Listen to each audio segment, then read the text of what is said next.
이제 오늘 우리에게 허락하신 하나님 말씀을 봉독하겠습니다. 창세기 22장 5절부터 18절까지 말씀입니다. 구약성경 32조 창세기 22장 15절부터 18절 말씀입니다. 주님의 천사가 하늘에서 두 번째로 아브라함을 불러서 말하였다. 주님의 말씀이다. 내가 친히 맹세한다.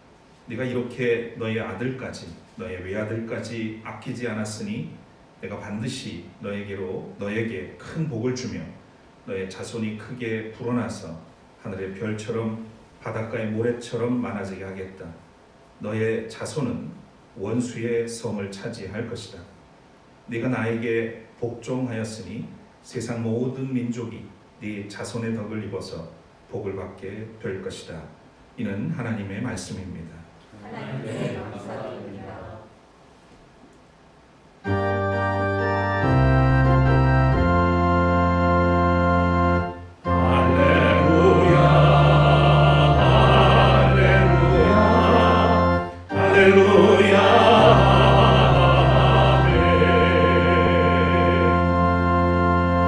자리에 앉으시겠습니다. 오늘은 사순절 첫 번째 주일입니다. 40여일간 앞으로 우리의 속죄를 위한 예수 그리스도의 십자가의 길을 함께 순례하면서 주님의 성품을 담기 원합니다. 오늘도 예배 자리에 함께 하신 모든 분들에게 주님의 평강이 함께 하시기를 빕니다. 우리 같이 찬양 올리고 기도드리겠습니다.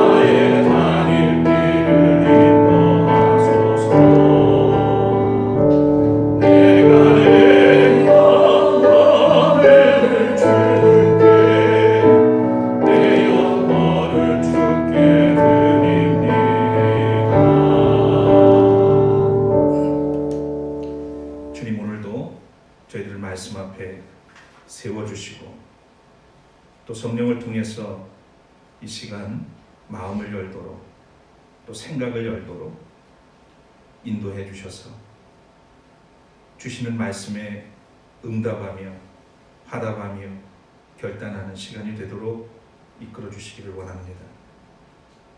여러 가지 어려운 시대입니다.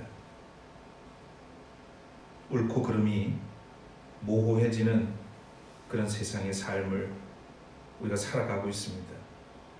참된 신앙의 자리에 서서 하나님의 시선으로 세상을 바라보고 진정한 그리스도인으로 세워지는 저희들이 되기를 원합니다. 성령께서 다스려 주시고 오늘도 허락하신 말씀 속에 진리를 배워서 삶 속에서 실천하며 참된 그리스도인으로 세워져 가도록 이끌어 주옵소서. 부족한 종을 세우셨습니다. 말씀으로 또 능력으로 함께하여 주옵소서. 예수 그리스도의 이름으로 간절히 기도드립니다. 아멘.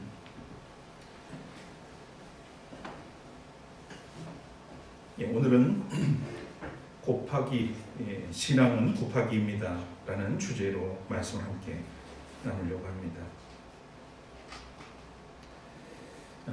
교회가 그리고 많은 그리스도인들이 균형을 잃고 추락하는 그런 현 상황 속에서 신앙의 기본을 바로 세우는 일은 그 어느 때보다 중요하다 하겠습니다.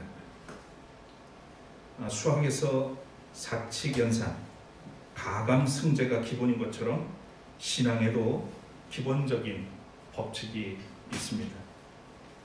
기독교 신앙을 사칙연산 방식으로 표현하면 하나님의 은혜 더하기, 우리의 욕심 빼기, 믿음의 순종 곱하기, 이웃의 사랑 나누기라고 말할 수 있겠습니다.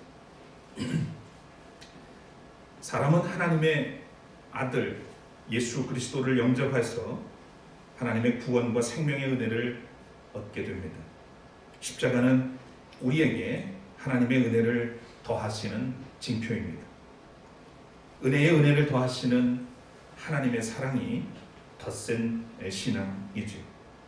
그러나 우리는 덧셈 신앙에 머무른다면 성장할 수가 없습니다. 하나님의 더하시는 은혜를 받은 만큼 우리는 욕심과 옛사람의 습성을 덜어내어야 합니다.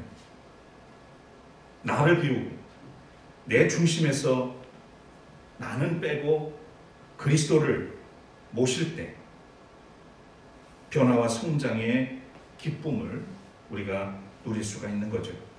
이것이 뺄셈 신앙입니다. 오늘은 곱하기 신앙에 대해서 알아볼 차례입니다. 신앙의 곱하기가 무엇일까?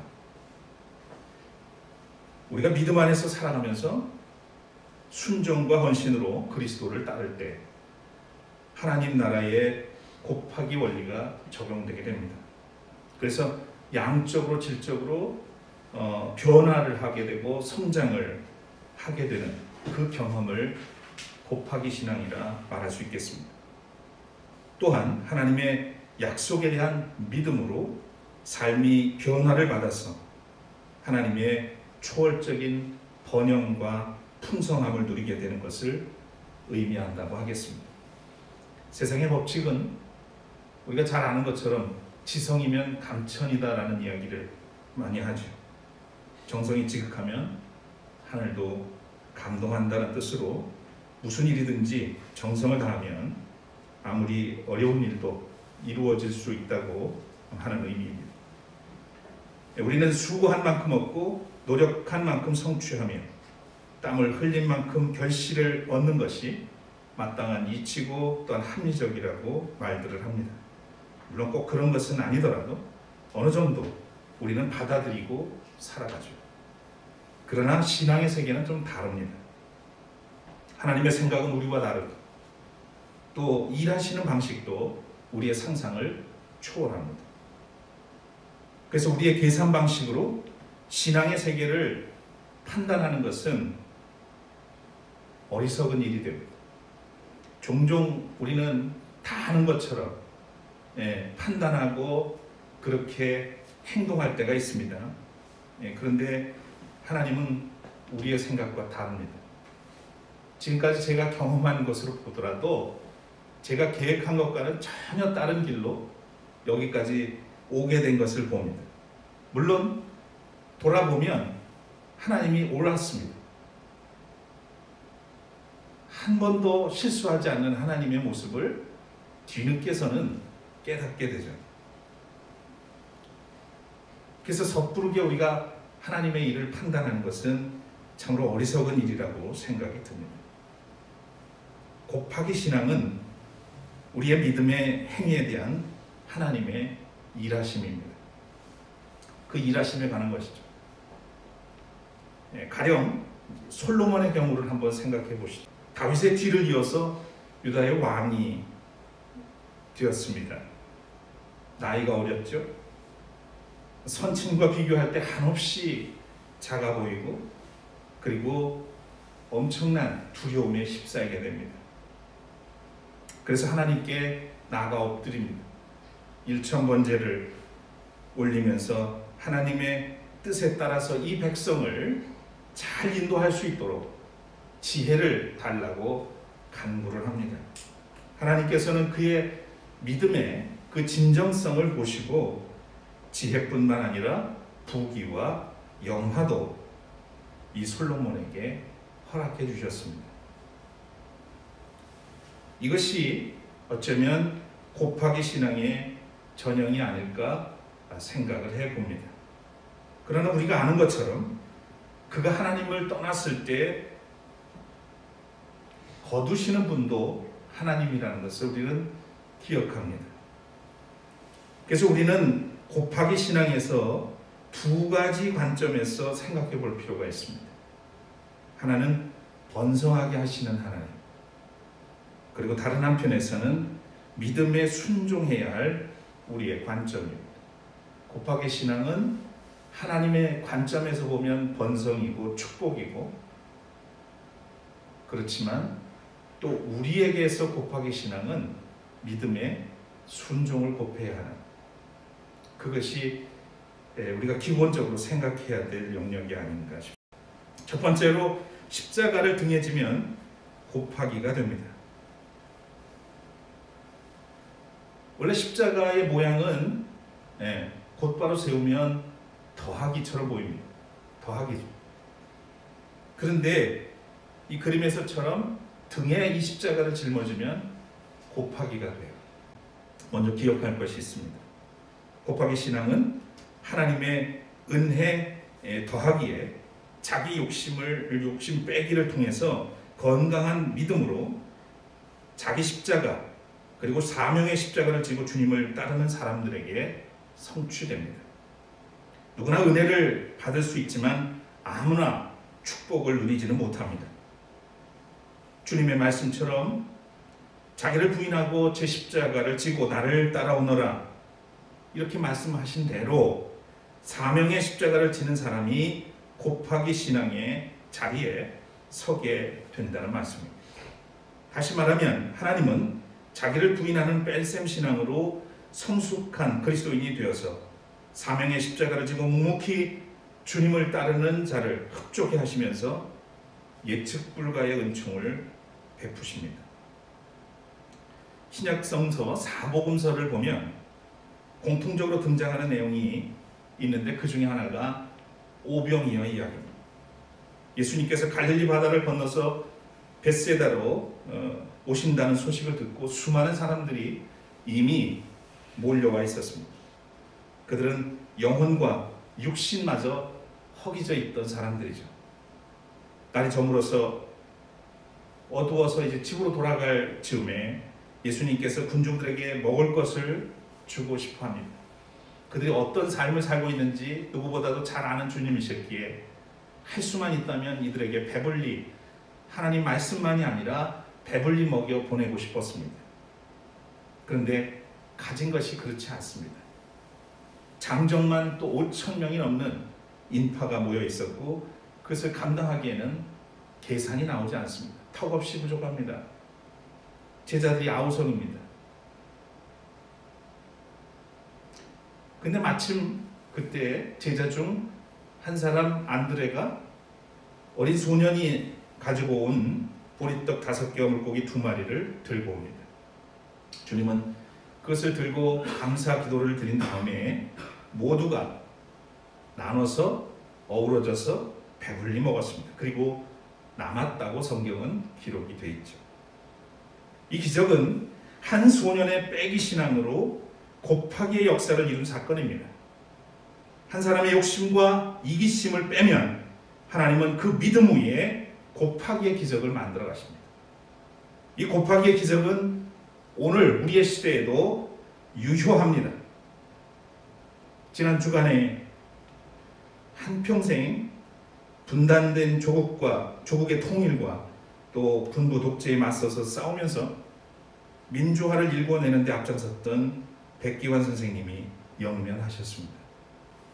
1980년대 두루마기를 입고 옷고름을 휘날리면서 피를 토하듯 쏟아내는 선생님의 연설을 들을 기회가 있었습니다. 저는 그 광경을 지금도 잊을 수가 없습니다. 저에게는 엄청난 충격이었습니다. 그 한때 젊은 날에 그분의 그 모습은 저에게 너무 강하게 각인이 됐었습니다. 체구는 작지만 그가 연단에 서면 그야말로 백두산 호랑이 같은 그런 모습이었습니다. 그의 호통치는 소리는 우레와 같았습니다. 광야의 예언자, 마치 세례 요한을 연상케 했습니다. 누가 그렇게 살라고 한 것도 아닌데 수차례 옥고를 치르고 고문을 당하면서도 비굴하거나 변절하거나 타협하지 않고 오직 민족, 민중, 민주를 위해서 사신 분이었습니다. 이런 분의 빼기 삶이 있었기 때문에 자신을 내어놓는 그 삶이 있었기 때문에 이 십자가를 등에 짊어진 분들이 계셨기 때문에 오늘 이 나라에 자유와 평화가 존재하게 되었음을 우리는 기억해야 할 것입니다. 이것이 빼기의 삶을 통한 곱하기의 은총입니다. 교우 여러분, 사명의 십자가를 지고 주님을 따라 곱하기의 신앙으로 나아가시기를 축복합니다. 두 번째로 곱하기 신앙은 번성입니다. 성서에는 곱하기라는 말이 나오지 않습니다.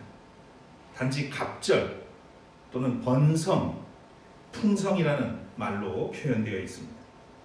창세기에는 만물을 창조하신 하나님께서 자기의 형상을 따라서 지으신 아담을 불러내고 그를 축복합니다. 생육하고 번성하여 땅에 충만하라.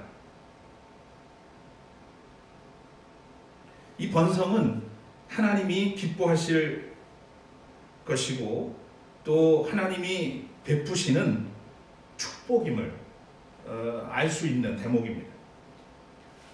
우리 하나님의 형상을 따라 지은 사람에게 이 모든 지은 만물들을 통해서 더 생육하고 번성하고 충만하라는 이 축복의 말씀은 누구보다도 하나님을 기쁘시게 하는 일이라는 거죠. 마태복음 13장에 보면 예수님께서 가르치신 천국에 대한 비유가 무려 6가지가 나옵니다. 씨 뿌리는 사람의 비유를 시작으로 겨자씨의 비유, 누룩의 비유, 그리고 감추어진 보화의 비유, 좋은 진주의 비유, 그리고 그물의 비유입니다. 짤막짤막한 이 비유들, 그러나 이 모든 비유의 특징이 뭘까요? 예수님께서 하나님 나라에 대해서 가르치신 이 비유의 공통점은 바로 번성입니다. 하나님의 나라는 땅에서 번성할 것임을 가르치고 있습니다. 또한 천국의 비유는 우리가 신앙을 통해서 하나님의 자녀들에게 하나님이 약속하신 이 번성의 은총을 누리며 살라는 의미이기도 합니다.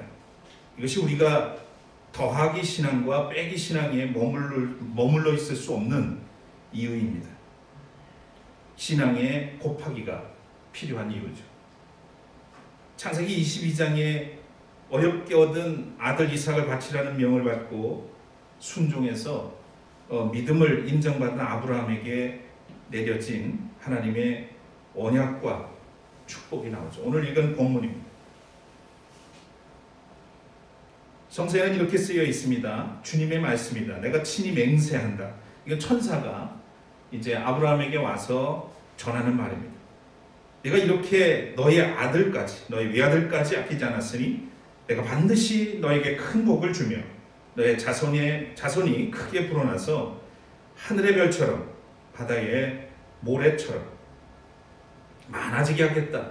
너의 자손은 원수의 성을 차지할 것이다. 네가 나에게 복종하였으니 세상 모든 민족이 네 자손의 덕을 입어서 복을 받게 될 것이다. 개인의 축복, 가정의 번성, 민족의 번영을 약속하셨습니다. 곱하기 신앙은 이처럼 번성의 은총입니다.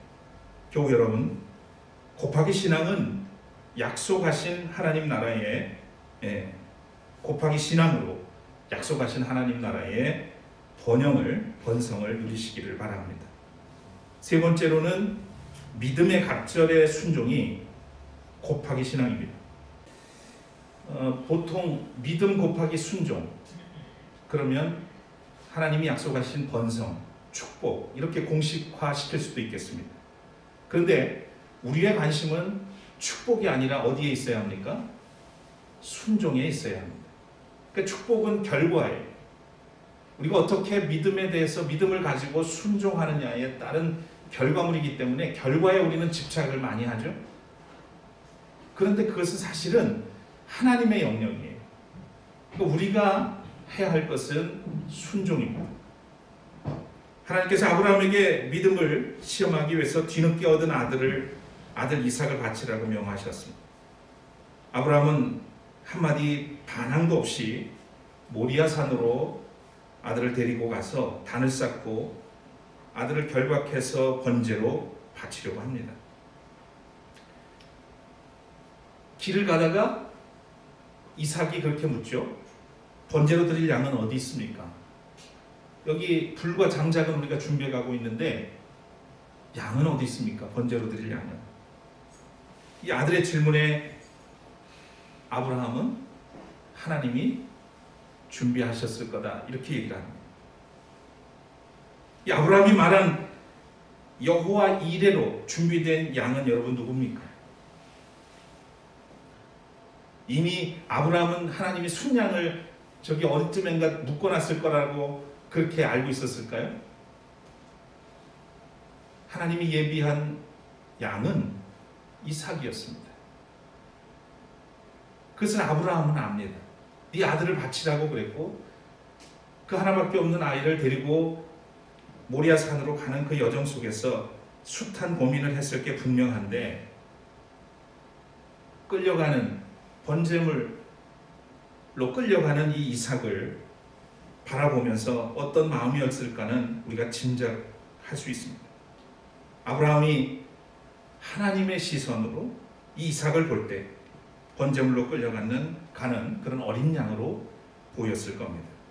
그리고 아브라함은 번제로 드릴 양은 바로 너야 라고 말하지 않습니다. 아브라함은 이 모든 상황을 자신의 입장에서 보지 않고 하나님의 시선으로 보고 따랐음을 읽을 수 있습니다. 아브라함은 아들을 바치라는 말씀이 떨어졌을 때 주저하지 않고 즉각 반응을 했습니다. 불가능한 상황에서 하나님이 주신 아들이기 때문에 거두시는 분도 하나님이심을 그는 전적으로 신뢰를 합니다. 이것이 저는 믿음이라고 말합니다. 아브라함은 하나님의 소유권을 인정했기 때문에 순종할 수 있었습니다. 믿음이 없으면 순종할 수 없습니다. 안 합니다. 거부하고 저항합니다. 그런 의미에서 이삭의 순종도 우리는 크게 봐야 됩니다. 나이 늙어서 늙은 아버지 아브라함에게 거부할 마음이 있고 이게 하나님의 뜻이라는 사실이 믿어지지 않았다면 얼마든지 이삭은 그 자리를 박차고 도망갔을 수도 있고 거부하거나 반항을 했을 수도 있습니다. 그런데 어느 순간에 바로 이 제물에 바쳐질 양은 나구나 라고 받아들였을 수 있다는 거죠. 그 하나님의 뜻을 받아들였습니다. 그래서 이 이삭의 모습에서 우리는 예수 그리스도의 모습을 보게 되는 이유가 바로 여기에 있습니다.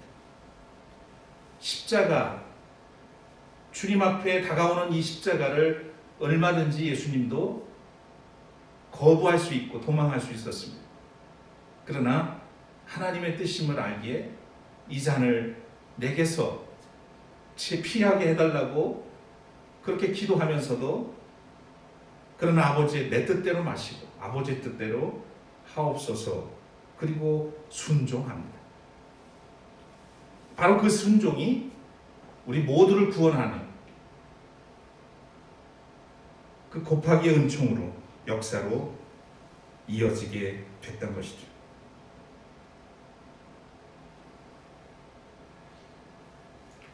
그리스도인이라면 먼저 우리에게 일어나는 모든 일을 하나님의 시선으로 보아야 합니다. 하나님을 전적으로 신뢰하고 믿을 때 담대하게 말하고 행동할 수 있습니다. 우리의 신앙의 모든 행위는 믿음에 대한 순종입니다. 기도도 하나님의 약속을 믿고 순종할 때 할 수 있는 거죠. 또 하나님의 말씀을 묵상하는 것도 약속에 대한 그 믿음의 순종에 따른 겁니다. 또 사역에 헌신과 또는 선교도 마찬가지입니다. 믿음의 순종으로 믿음에 대해서 순종으로 응답할 때 사역도 선교도 가능한 것이고 이로 인해서 하나님의 은총은 곱하기로 갑절로 번성으로 임하게 되는 것입니다. 여러분 기억하십시오. 신앙의 곱셈은 믿음 곱하기 갑절의 순종입니다. 그 나머지는 하나님의 영역입니다. 사랑하는 교우 여러분, 우리는 믿음으로 하나님께서 더해 주시는 은혜를 입고 빼기 신앙으로 욕심을 덜어내야만 성령을 통해서 영적 성장을 이룰 수가 있습니다. 그러나 여기가 종착역은 아닙니다. 우리는 아직 갈 길이 멉니다. 이제는 우리에게 부여된 사명의 십자가를 등에 지고 십자가의 길을 따라야 합니다. 주님의 약속을 믿고 또 믿음의 순종으로 응답할 수 있어야 되겠죠. 모든 일을 하나님의 시선으로 그리고 바라보시길 바랍니다. 그리고 그 시선을 따라서 순명 받아들인다면 우리를 변화시키시고 성숙하게 만드셔서 또 하나님 나라의 그 본성으로 우리를 품어 주실 겁니다. 바라기는 사순절에 이 사명의 십자가를 순명으로 받아들이시고 모든 일을 하나님의 시선으로 바라보면서 주님을 따르시는 우리 센터 가족 되시기를 축복합니다.